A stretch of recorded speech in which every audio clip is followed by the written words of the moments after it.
Misteri kematian Wina Mardiani, mahasiswa cantik di Bengkulu yang mayatnya dikubur di belakang kos masih dalam penyelidikan.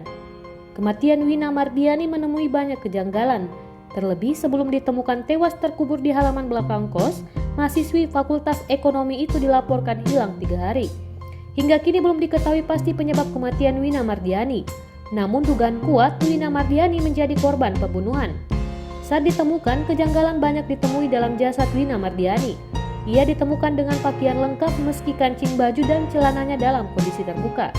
Selain itu, kepala korban ditemukan tertutup karung dengan kondisi kaki terikat. Saat pencarian terhadap jasad Wina Mardiani, tidak tampak sosok penjaga kos tempatnya tinggal. Diketahui tempat kos Wina Mardiani tersebut dijaga oleh sepasang suami istri yang tinggal di bawah. Namun keduanya mendadak hilang saat pencarian keberadaan Wina Mardiani dilakukan.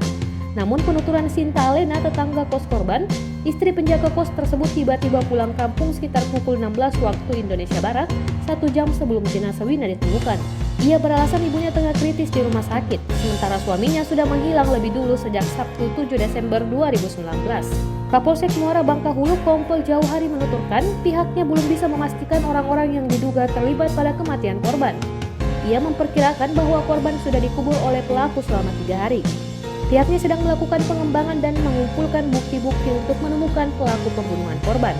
Polisi telah meminta keterangan sejumlah tetangga kosan korban.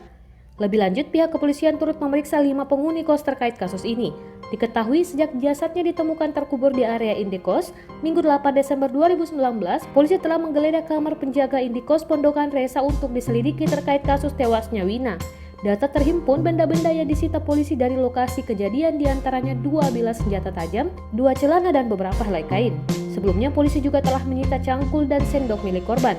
Selain menyita barang bukti, polisi juga sempat membawa 5 penghuni kos untuk digali keterangannya dalam kasus tersebut. Dikabarkan sebelumnya Wina Mardiani, mahasiswa Fakultas Ekonomi Universitas Bengkulu yang hilang sekitar 3 hari ditemukan meninggal dunia terkubur di belakang kosan ia tempati, Minggu 8 Desember 2019. Jasad korban ditemukan terkubur di belakang kosan yang ditempatinya di Jalan Beringin, Kecamatan Muara Bangkahulu, Kota Bengkulu.